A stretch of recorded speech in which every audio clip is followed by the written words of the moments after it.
Hey, welcome back to the channel.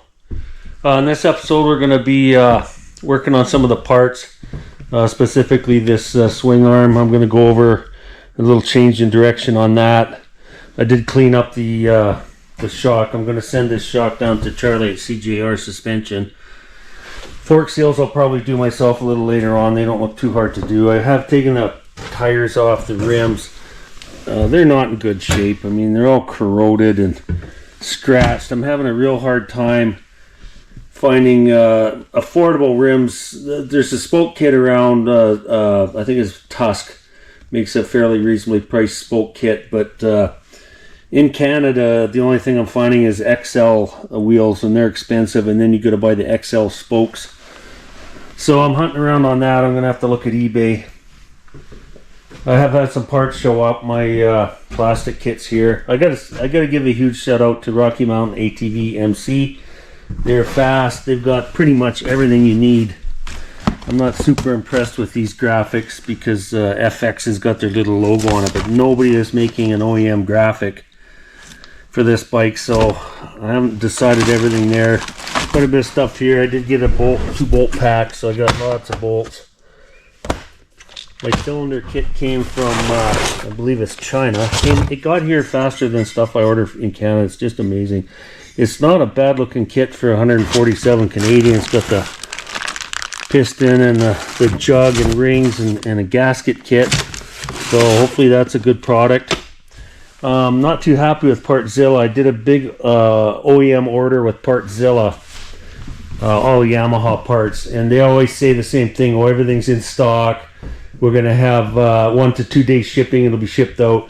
Well, anyways, it said preparing order for 10 days. And I finally got through to them, and they're like, oh, our computers have been down for a week. And they couldn't give me a ship date or anything. So I said, fine, go ahead, cancel the order. And they said, well, we can't even do that because our computers are down. Anyway, I got an email last night saying they'd finally canceled the order. So I went down to my local Yamaha shop today and was able to order. They did actually have some parts in stock, but I was able to order just about everything I needed from Yamaha Canada. It came out to the same price, maybe even a little less because I didn't have to pay shipping from the US. There was only 4 things they couldn't get, Yamaha Canada couldn't get, and that was the louvers in front of the radiator and the 2 plastic disc guards on the rear disc. So I was able to find those at a place in the Netherlands, and I know at least that place in the Netherlands, if they say they've got the part, they've got the part. So anyway, that's what's happening. Let's get at it. So on this swing arm, I was going to polish it, and I got to sanding on it and realized it's anodized. And to get the anodizing out of all these little nooks and crannies, you basically have to sandblast it. And then there were so many large nicks and gouges from guys hitting rocks or foot pegs or who knows what, that I decided I'm going to paint it and bodywork it. That way I can use filler to fill the little scratches, and then I'm going to paint it with an engine enamel. And I think in the end it's going to look really nice. I've done this process before on other bikes. Like my last project on the CR, I was able to polish it because they just had a clear coat on the bare aluminum. But this anodizing, it's not easy to deal with. So we're going to be working on that today. Okay, to get these spots, so I previously put body filler on these spots just to get the little scratches and nicks. So I'm going to be using my orbital sander with about a 220 grit pad.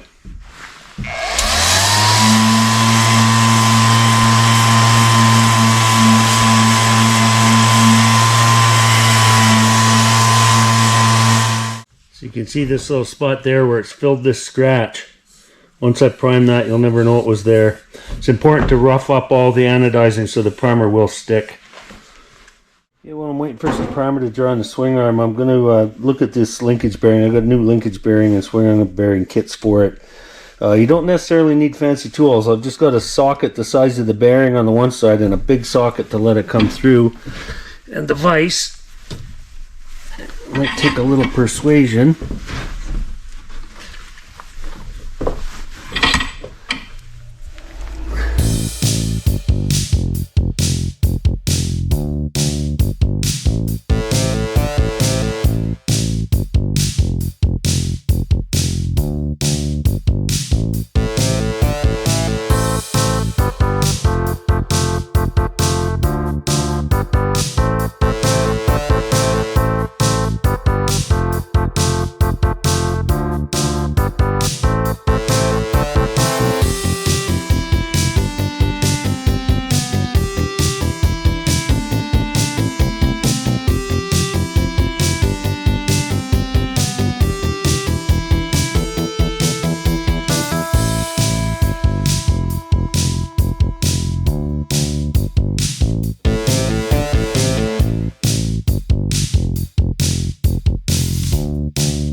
So I've got the new bearings pressed in this link here. It didn't need to be painted. It was just raw aluminum, so I kind of just cleaned it up with a Scotch-Brite pad.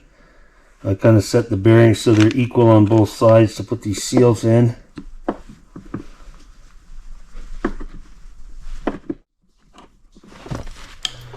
And then these are the bushings. I'll grease this when I put it together on final assembly.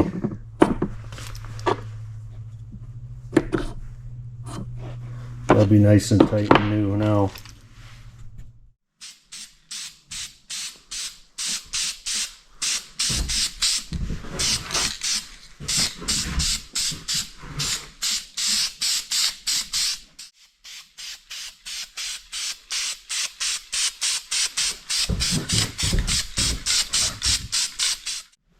Okay, the spring is now back to the original silver with all the rust gone. Looks nice. I really love this engine enamel. It's so nice to spray. It lays out nice. But this swing arm is going to look like brand new when it all goes back together. I'll have I've got the original Yamaha decals that go down the side coming, and I'll paint these plates that go on the back side. I think it looks great. Just got to leave it alone for a day or two. Anyway, I got to get out of here. The paint fumes are pretty bad, so better go get some fresh air. Well, welcome to life in Canada. One day it's nice, you're painting outside. The next day there's 15 centimeters of snow. I think winter's here.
So I got new hardware in the triple clamps. That all came in the bolt kit. Looks nice. I did some polishing on this subframe. Probably as far as I'm going to take it, because spots like this, that's probably from the seat. Spots like this and this, that's from the air box. There's no point in polishing those out because the same thing's going to make that same mark again. So the majority of this swing arm you'll never see except from here to here on both sides. So it's 95% polished as far as I'm going to take it. I'll clean it up a little more right before final assembly. I did get the swing arm lower chain guide on, and it looks really nice. I'm really impressed with that. It's my primary drive. So I guess that's going to be it for this episode. I'm out of parts. There's not much more I can do here. Maybe polish that tank, clean up that air box, but other than that, starting to run out of things to do on this bike till some parts show up, but I don't want to be in too big of a rush anyway. Got the disc cleaned up. I'm just going to reuse them. I bought fiber pads so they'll seat in quick on the disc because there is some wear on them, but heck, I'm not going to go racing Supercross with this thing, so it's doesn't really matter. So if you've enjoyed this content, please drop a like and subscribe. It'll help the channel grow. I want to thank you for tuning in, and we will see you next time.